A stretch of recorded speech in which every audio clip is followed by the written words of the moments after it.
whole thing is I was more so interested in season one because I feel like that's what got people super amped up about Bridgerton. Like, oh my god, it's so good, Simon and Daphne. Blah, blah. But it was so much hype around the show, and then when you watch it, it's like, hold on, nah, he kind of dogging her out.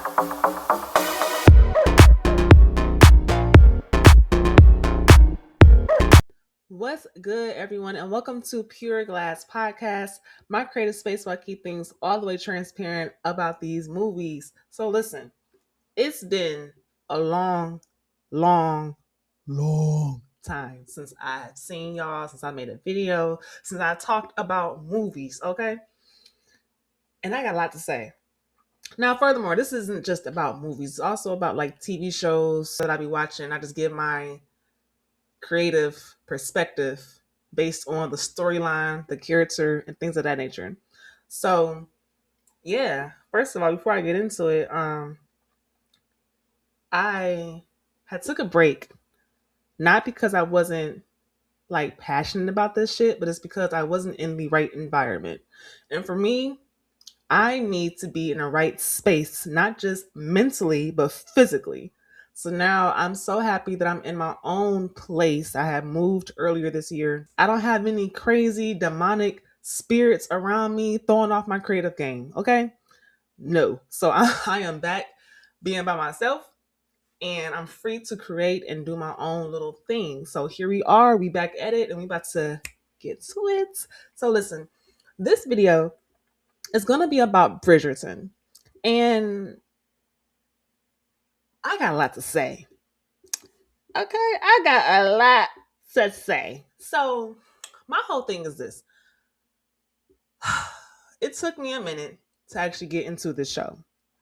Okay, it came out a couple of years ago, whatever. I started watching it last year, but I fell asleep after like the second episode and I woke up and Simon and Daphne was already going at it. And I was so confused. I didn't know what was going on.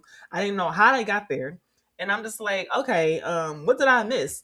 So I tried to just, catch up by continuing what I had missed off on and just continue watching the show. But it was just too much sex and it didn't make any sense to me. Like sex has to make sense in these films. Otherwise you're just fucking on camera. Like I don't get it. So I took a break. I'm like, you know what? This isn't my thing. Maybe people love the show because it's just a lot of hot sex scenes. Maybe that's it. So I started watching it. Now, fast forward to maybe a couple of weeks ago. I'm like, let me just watch Bridgerton again. Let me give this another shot because they are already on their fourth season now. I had a lot to catch up on, so I'm like, let me just check it out. Now, after I actually paid attention and watched this show from season one all the way to season four, yeah, we got some things to talk about. So let me just say this. The show is good. The show is good. And it's interesting, like learning about different time periods and stuff like that. However, I don't like how the women are portrayed in this series. It's really bugging me. First of all, let's start with Daphne. Now, what irritates me about Daphne and Simon's story is the fact that she was basically chasing him. And a lot of the women in this series seem to have that thing in common. They be chasing and just being really desperado, and I don't like that. So, obviously their initial romance started off as like some type of lie. You know what I'm saying? They just told people that they was together or made it seem like they were together so they can avoid, the crazy prospects that was trying to get at them, which is understandable. But as their story continued to develop, it just seemed like she was doing too much to try to gain his attention, respect, and love for her. And I'm like, I don't get it. Now, Simon was attractive, and yes, he had his Simon was attractive, and yes, he had his own issues from his childhood. But what rubbed me the wrong way with Simon was how easy this guy can lie at like the drop of a dime. Like you sitting here and asking him questions, Daphne, it seemed like she would be thinking about what to say. Simon just roll off the tongue with the lie. And it just makes me wonder, like, if you are so quick to lie about something, as small as like wedding plans or what you guys plan to do with the future or just simple stuff like that. What else can you be lying about so easily? What's crazy to me is how much backlash love and basketball has gotten within the last 5 to 7 years or whatnot. But no one seems to be talking about the Bridgerton storyline. So how is it that love and basketball gets so much backlash because Monica wanted to play him for his heart, but yet you got Simon stringing this girl along and lying to her and to her family so easy. I There's a lot that can be compared with these stories, and it's just like kind of interesting because um what people don't realize with Q was that his upbringing, he saw a lot of, yelling and domestic violence. His dad cheated on his mom, blah, blah, blah. So it's not like he didn't love Monica. It's just from what he saw through his dad, who he admired very much, he couldn't really reciprocate that love how she wanted. He just knew basketball. And so naturally, their love centered around basketball. But you can tell deep down, Q really loved Monica. He was just upset and, kind of lost about his identity because of who his dad is and how much he lied to him. You know what I'm saying? So I feel like with that is a little different, but I don't think I watched Love and Basketball like several times. I know that movie like the back of my hand. And I've never seen Q sit there and lie like that. Like the way Simon be lying, Q don't be lying like that. So I respect the fact that Q said Q, double or nothing, I'll play you for your heart. At least he was honest. It may have been a little brutal how he did her at the end, but I don't think Q ever sat around and just lied like the way Simon be lying. Simon is a hot fucking mess. He didn't want to have no kids with her. He didn't want to get married to her. He didn't want to do nothing. Like they got engaged or married, took this girl to an inn, and then they gonna say, "Oh yeah, we got separate rooms." What type of shit is that? Like I would be the way he be playing that girl, the way he played Daphne was sad as fuck. And I'm like, oh, hell no, hell no. Hell no. Hot mess. Hot mess. Hot fucking mess. Like, how is this show popular? Is it because they be having sex? And the sex scenes is vanilla as fuck. Everyone is a virgin. How is this hot? So fast forward, after I got through Daphne and Simon's boring ass story, I watched, season 2.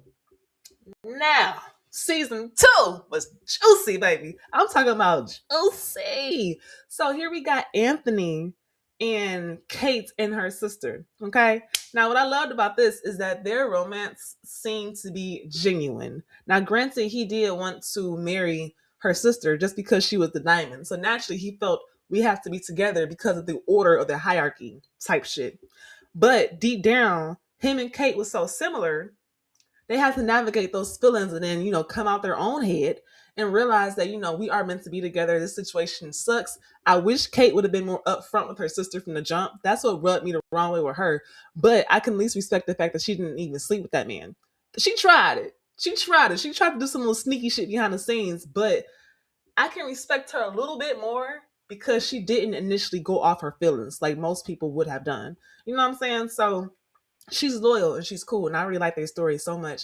Now, this story, Colin and Penelope, Miss Whistledown, hot fucking mess. Because, bro, how you don't know that this chick is in love with you, and even if you don't even realize that because she don't really say nothing, it just seemed like, what did she say? Didn't she beg him to kiss her? Colin, please, just kiss me, Colin. And he reluctantly did it. He want to kiss that girl. After he did, all of a sudden he fell in love. But I'm just like, it took her to be super desperate like that to get him to finally see her for who she is. Like, they've been cool for years. You ain't had no type of feelings for her, not even a little bit. She had to pour herself out like that for you to finally get it. Nigga weird. Like, man. This shit crazy. And who was number 4? Oh, the fluid guy, the artist. His story is whack too. My whole thing is I was more so interested in season 1 because I feel like that's what got people super amped up about Bridgerton. Like, oh my God, it's so good. Simon and Daphne, blah, blah. But it was so much hype around the show. And then when you watch it, it's like, hold on now. he kind of dogging her out a little bit. Like he ain't respectful. He ain't he ain't treat her like, a diamond that she was. Am I the only one that peeped that? Like I be paying attention to stuff like this, and I'm just like, it's crazy to me how Love and Basketball got so much backlash because, they made it seem like he was playing her. He was presenting to her or showing her basically what he learned from his childhood. Again, like sometimes people don't know how to love you the right way because of how they was taught, raised, or what they saw. So I don't think Q ever played her. You can tell he genuinely liked her. But at the same time, when he was going through stuff with his dad, it messed up his game, it messed up his mental. He like, okay, well, who am I? You've been lying to me my whole life. That's different. I feel like that's more understandable that people are not getting, or they're just trying to hop on a hate train because someone said something about um I'll play you or some shit. Just weird. Have your own opinion. Love and Basketball is still a good ass movie. I love it to death. Bridgerton is a hot fucking mess. Simon dogged this girl out. And I'm gonna stay saying that because it's true. So, yeah, y'all. That's all I have to say about Bridgerton. Let me know y'all thoughts and comments if y'all seen this movie or if y'all seen this show. Let me know what y'all think about it. Let me know if I'm tripping. You know what I'm saying? Because sometimes my perspective on things may be a little different. But I'm just trying to figure out, like, what's tea? What is so juicy about their story? Because he was dogging this girl out and then lying so easily. Like, I don't want to force a relationship or be with someone who lies like that. Okay? Because what the fuck else are you lying about? Okay? So, yeah, that's all I have to say about this show. That's my time. Let me know your thoughts and comments below, and I'll see y'all in the next one.